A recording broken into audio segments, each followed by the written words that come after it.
Thank you. The Government opposes the motion regarding suspension of scrutiny requirements for the eviction ban as tabled by People for Profit Solidarity for the debate this morning. I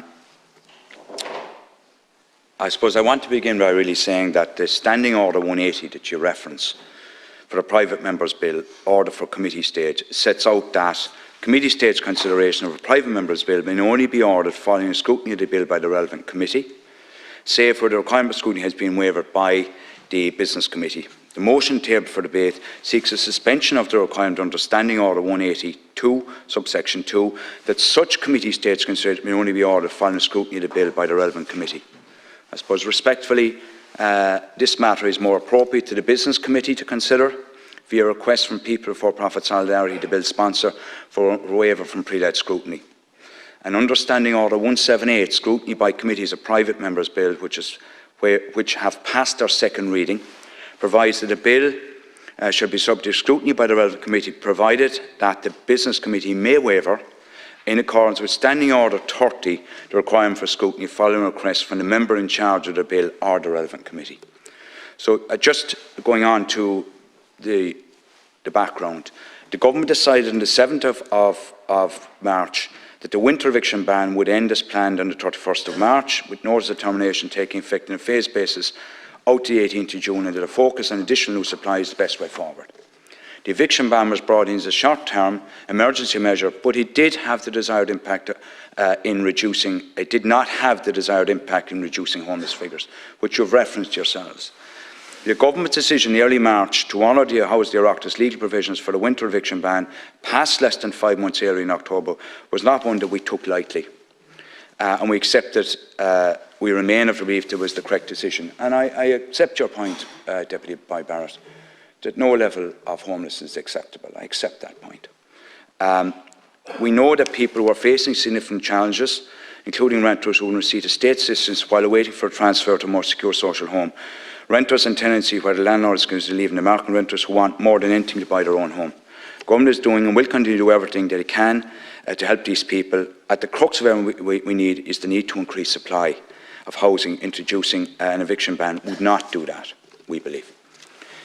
If we were to do, as you ask in this bill, to introduce an eviction ban, we would only serve to shrink the numbers of homes available to rent, and that has no help to renters in short-term, medium-term or long-term. And I've noted that there has been commentary this morning on that as well, to that effect. Under Housing for All, the Government is committed to increasing housing supply, including rental accommodation, and to protecting renters while trying to keep small landlords in the system. And Deputy Murphy, you made reference, we represent everyone. I'm a TD in a constituency where I represent tenants, small landlords. They're both interrelated. We need supply. And I don't think it serves any purpose if we reduce the supply of rental accommodation for renters. Any merit in introducing an eviction ban in the short term would be countered in the medium to long term by a significantly reduced housing supply for rent. Landlords would continue to exit the market, and a signal would be made to avoid any further investment in the sector. In fact, research by the Society of Chartered Surveyors Ireland indicate a net loss of 13,500 existing rental units last year alone in 2022. We need to retain small landlords in the sector while increasing housing stock for purchase and rent by private renters, cost renters and social renters, supporting home ownership and scaling up student-specific accommodation and cost rental, and the transfer of proportionate short-term lets to longer-term rentals. And under Housing for All, the Government is committed to increasing supply and protect renters while trying to keep small landlords in the system. The updated Housing for All Action Plan 2.1 review the operation of the private rental sector and reports on policy ahead of Budget 2024. The Department of Housing Local Government is finalising this review, and as you know, the party leaders are discussing the composition of the budget in 2024.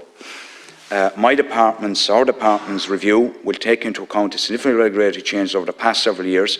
The Government will consider and act on its recommendations. The review will draw a conclusion on how our housing system could provide an efficient, viable, affordable, safe and secure framework for both tenants and landlords.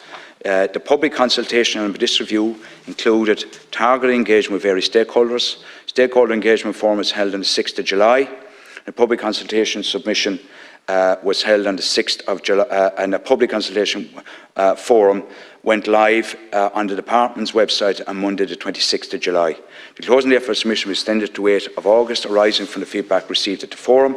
Said the report dealing the fines is currently being finalised.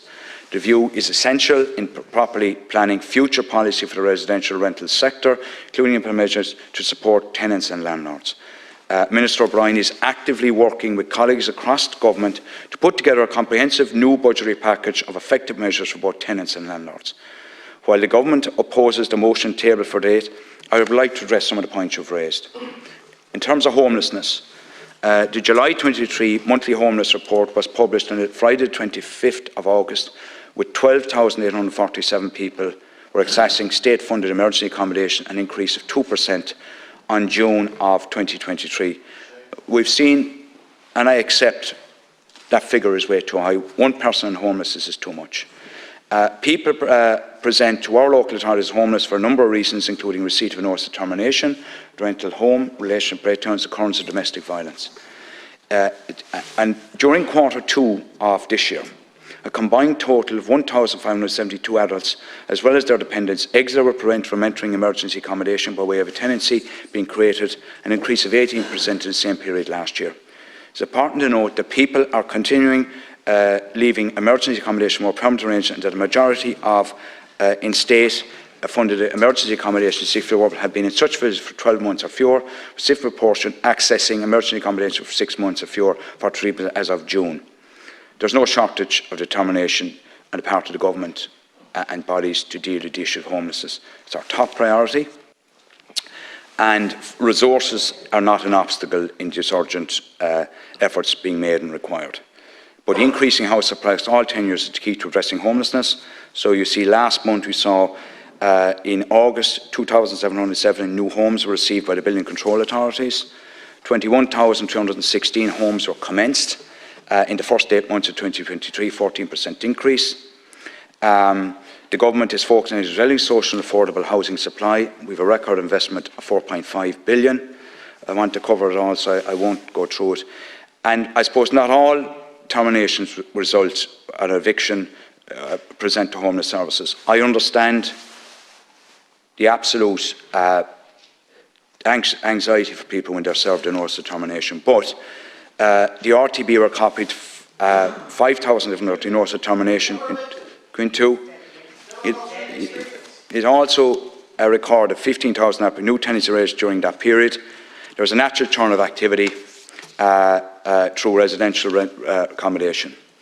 In addition to the 15,000 to register new tenancy in Q2, the RTB received 42 applications to renew the registration for private tenancy and 16,600 applications to renew AHB's tenancy, which is an annual requirement for existing tenancies.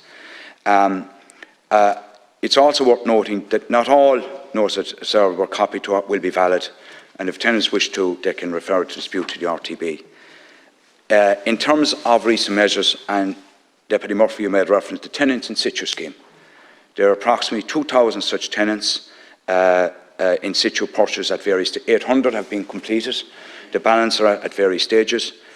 There's no limit on that scheme. That scheme is there to do precisely to ensure people that are served eviction notices, they're on HAPA-RAS, and furthermore people that are rental can also get their houses purchased by the state as well. Where the tenants are above the social housing but below the cost rental income eligibility ceiling, 66,000 or less in Dublin or 59,000 in the rest of the country, the housing agent can purchase their homes. And that's hugely important. Where the tenants wish to purchase the home from the landlord but don't have the requisite finance, they can avail the first home scheme. It's important to note that a valid notice of termination must be served in accordance with the Residential Tenancy Act 2004-22. It can be assumed that a proportion of tenants in receipt of certain hour benefit from government support like the tenants in situ. And in conclusion, I wish to emphasise the programme for government recognises the important role that the private rental sector plays in housing many people and will continue to do so into the future. The government will address challenges in this sector, including standard security and affordability for renters, and the government recognises that there is need to urgently and substantially scale up housing delivery, including emergency accommodation, affordable housing, cost rental accommodation and social, including via acquisitions. And this will clearly take pressure off the rental market. Improving the standards, security and affordability for renters is a priority for me and for the Government, and we're making significant change in recognition of the fact that tenants continue to face persistent pressures in the rental and housing markets. Our approach to change must continue to be carefully balanced. We must continue that we need small landlords to provide a steady supply of rental accommodation, and for that to be sound footing for both tenants and landlords. Thank you. Thank you, Minister.